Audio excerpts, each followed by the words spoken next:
Hey guys, my name's Khadroth, and I'm here to talk to you about the first two buffs for, again, the JP anniversary. So, interestingly enough, I did call one of these correctly, but I did not call how they did it, nor did I call who got the saber buff. So, this is an interesting one. Naturally, I think everyone would probably agree that these are two very strong buffs. So both Muramasa and Medea got the attention here on day one. And we'll continue to go over each one of the buffs here. I did, in the anniversary recap video that we just put out, predict the, how do I say, like the upcoming strengthenings to a degree. So feel free to go check out that if you want to see who I think maybe has a good chance of getting it. But let's be honest, the devs have kind of a huge deficit of time to make up for with buffs. So no matter how many buffs they do at this point, they're still going to have even more people that need buffs. So it is what it is, and I understand that some people maybe prefer other units to get them. There are a lot of units that are possible, and I could talk a little bit about that with each of these as to what I think overall about the standing of this unit choice for the buff. But needless to say, it is an interesting thing to see how the devs do their buffs down the line here with these strengthenings, and not only who they choose, but the manner in which they choose to buff them. So let's start off here with Muramasa. Obviously, there were some people that really just wanted Muramasa to get some love. I think a lot of that was due to, you know, units like Void Shiki that absolutely needed it far more than Muramasa.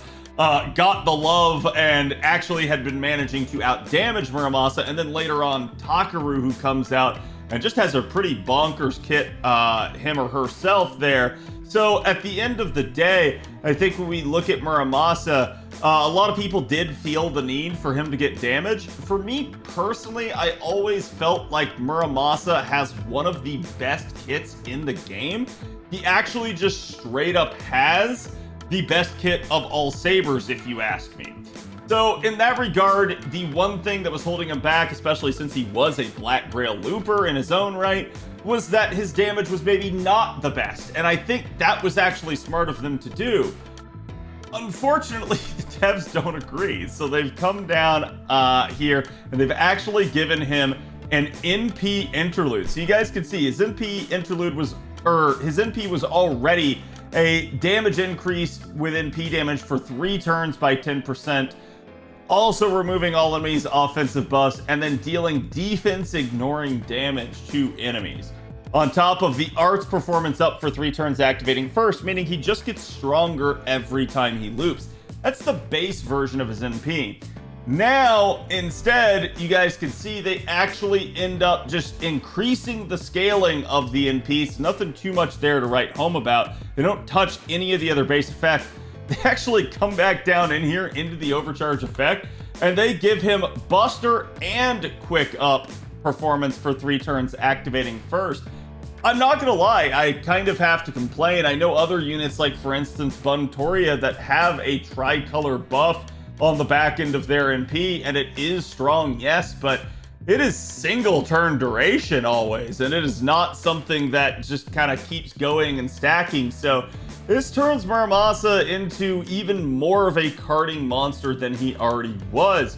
Muramasa already pretty infamously had a ton of crit damage in his kit here. As you guys can see, he had 100% on his skill base, and then an additional 100% if the enemy was stupid enough to be evading or using invincible against him.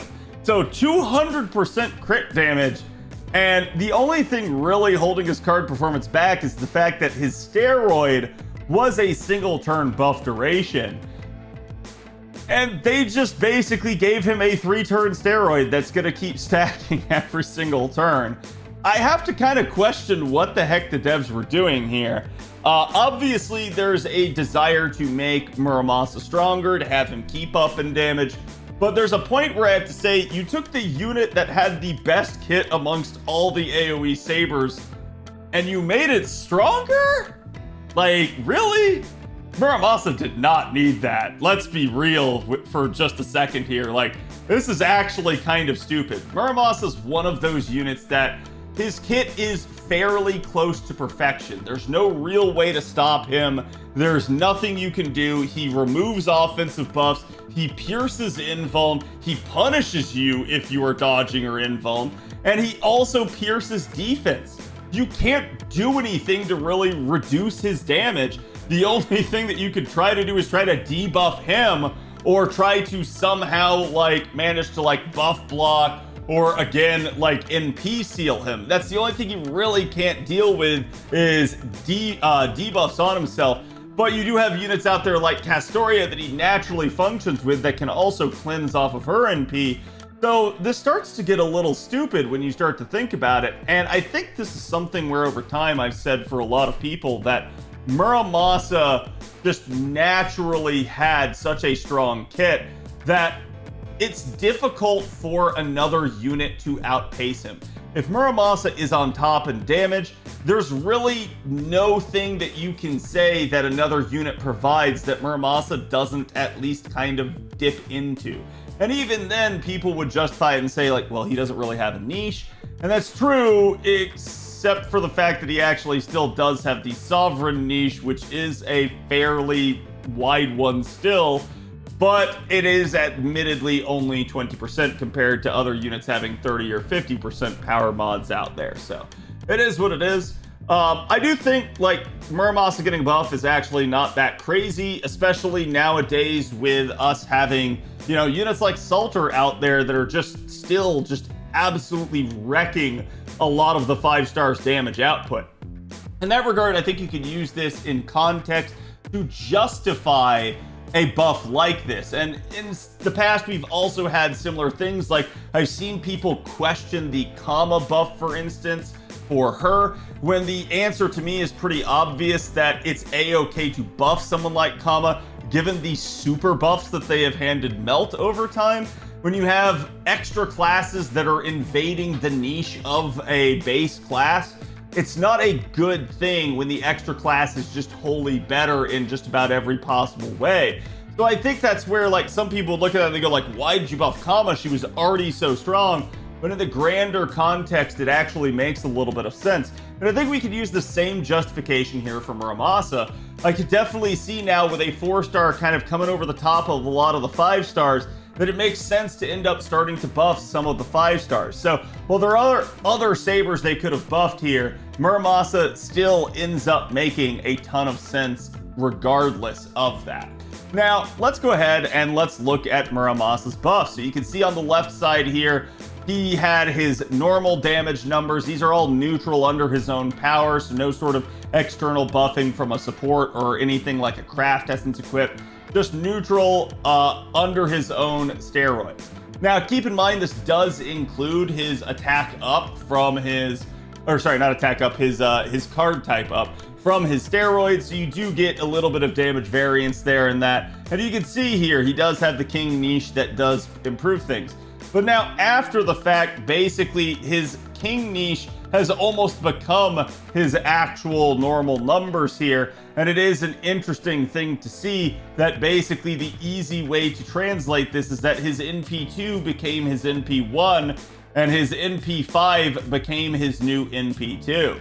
So that's the way a standard upgrade works, and obviously the only extra additional would be that he did get that extra like card type up buff on his NP for the quick and the buster card performance.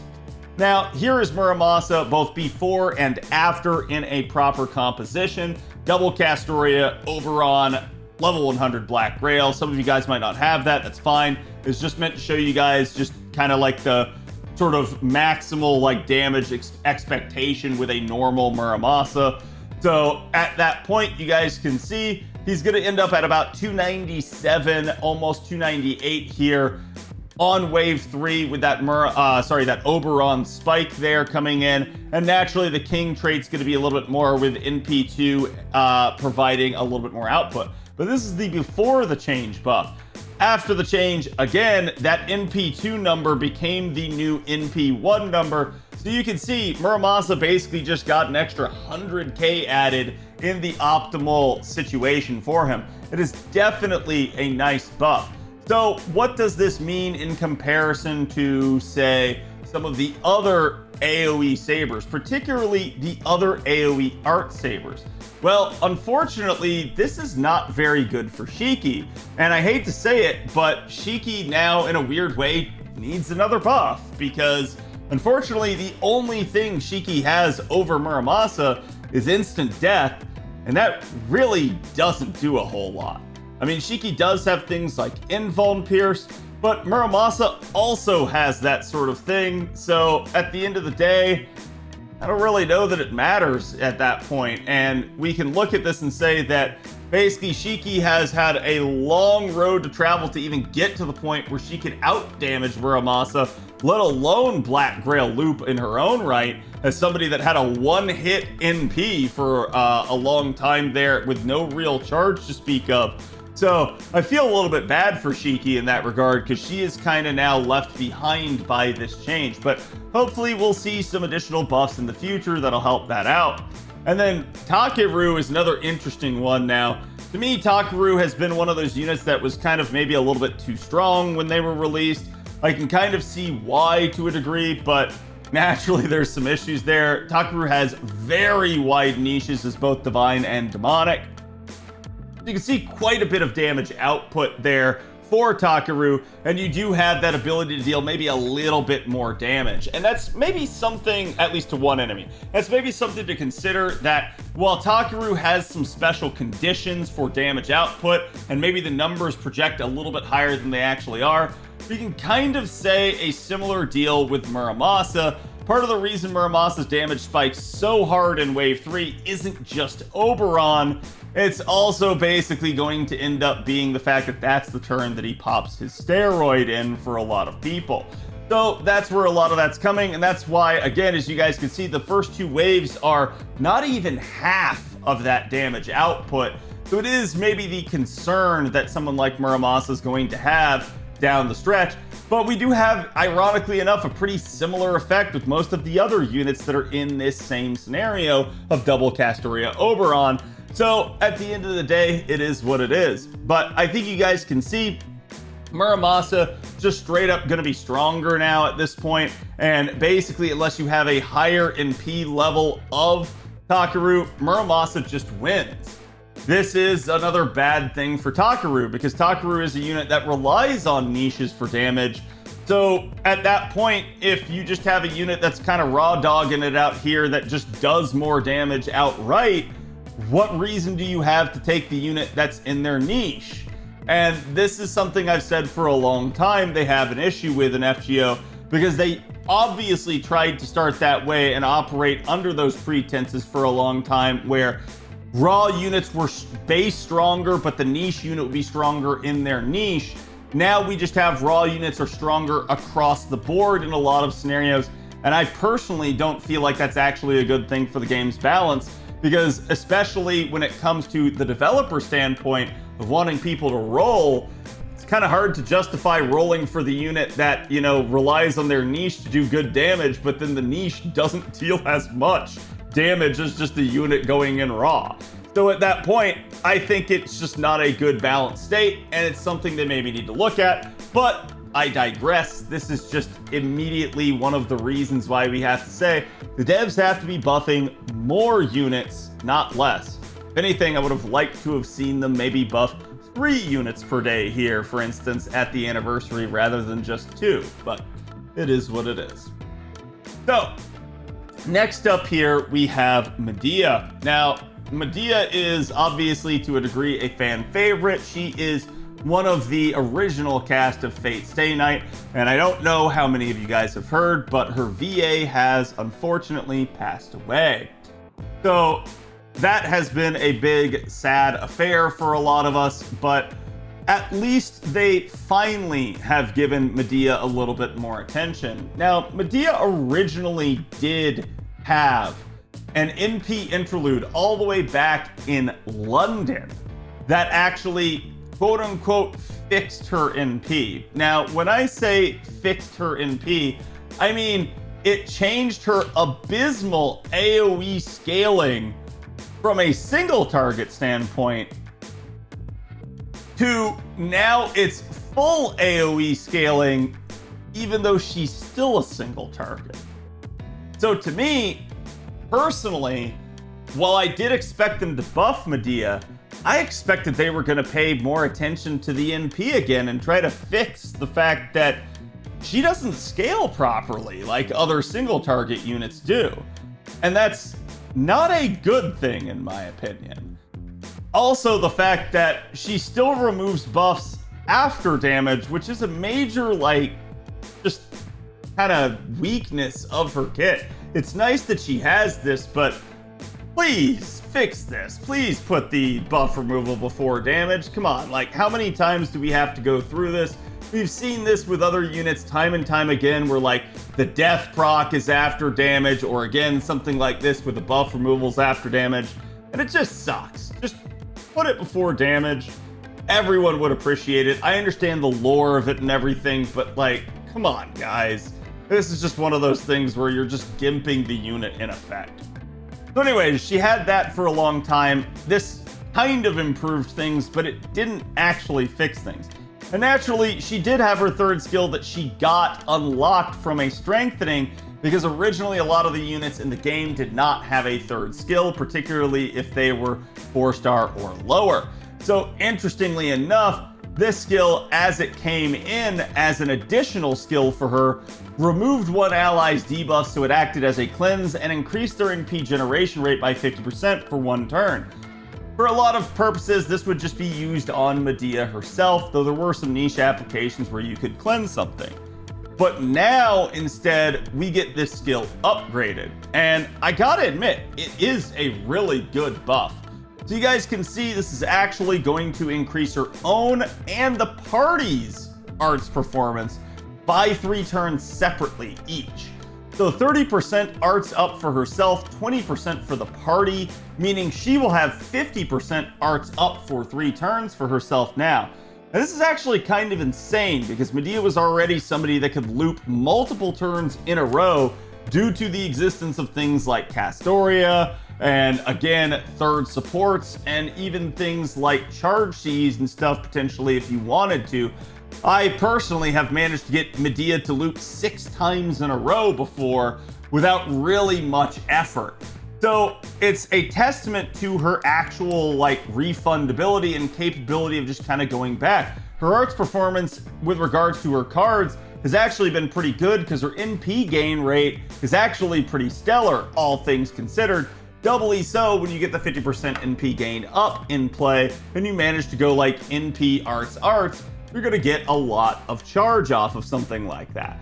But I think the natural issue that Medea has always had is that her damage has frankly just sucked. It has never been that good, even after the NP interlude. So this was naturally a bad spot for her. They've come in, they've actually given her the arts buff here, and I really, really like it. On top of that, they also give her party-wide NP damage of 20%, try to help affect this. They also changed the cleanse from a targetable cleanse to party-wide cleanse, and increased to the party's NP generation rate now by 50% for one turn. This is no longer a skill you are going to need to target, it is now completely party-wide. This means that Medea now has more damage, more refund, and more group applicability. Personally, I really like the buff for her. And I have said before that Medea was a unit that desperately needed some upgrades. It's a shame that the devs forgot about her for as long as they did.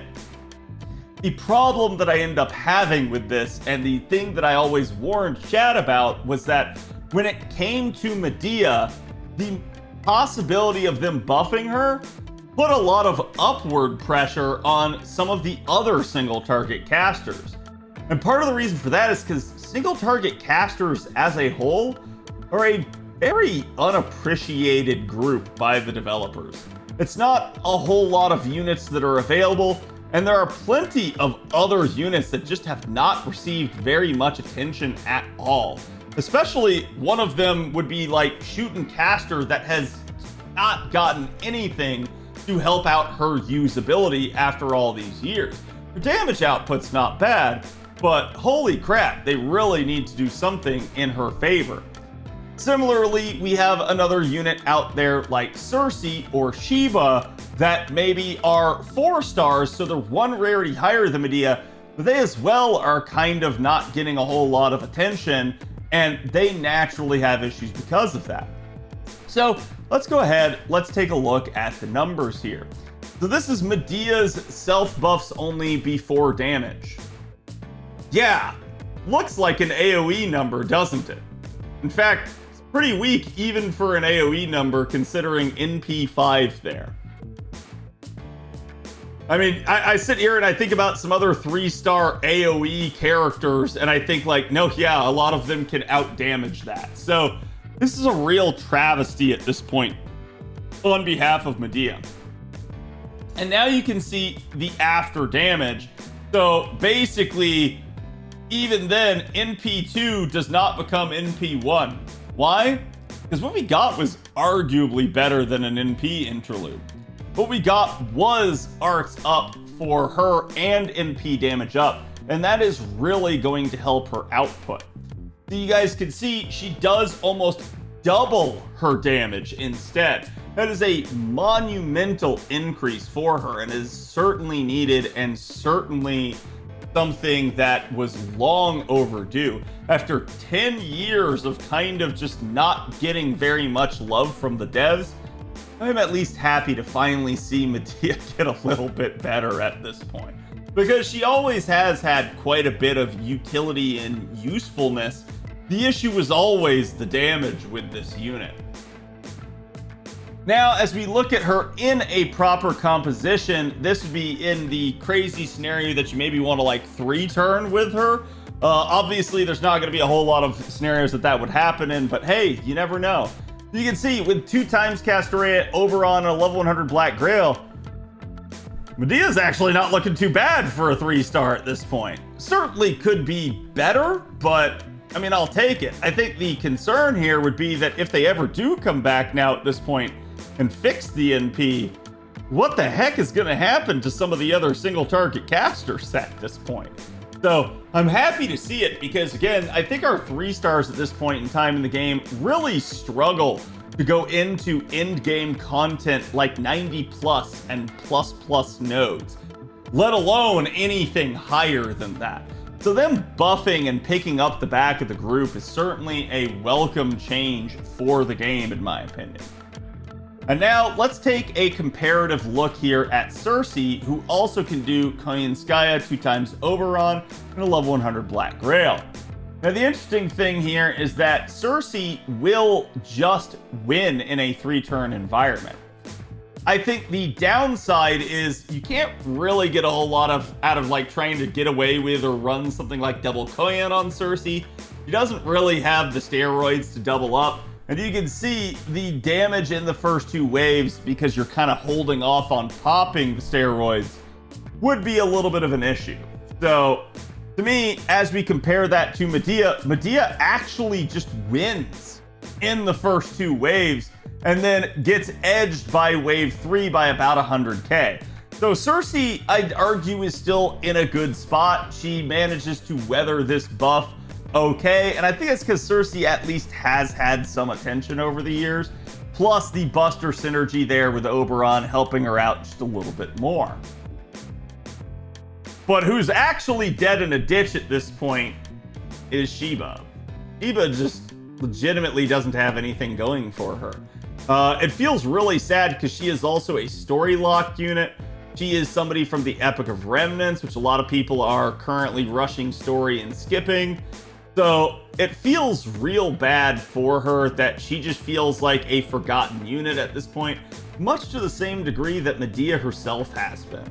And I think that is such a shame. Personally, I hope to see some of the other single target casters here in this round of buffs actually get some attention. I think that'll help. I think it'll help them stand up in the face of someone out there like Melt or Castoria Berserker or Lilith, you name it. But I think that's what it's going to take at this point for some of them to be a little bit more worthy of use. And I would definitely like to see them circle back and kind of get to use the 4 stars a little bit more and maybe get them some buffs, because I do think it matters for them. So again, both these buffs, I have some issues with them, but they're both very strong, and they're both, I think, buffs that the units to a degree needed.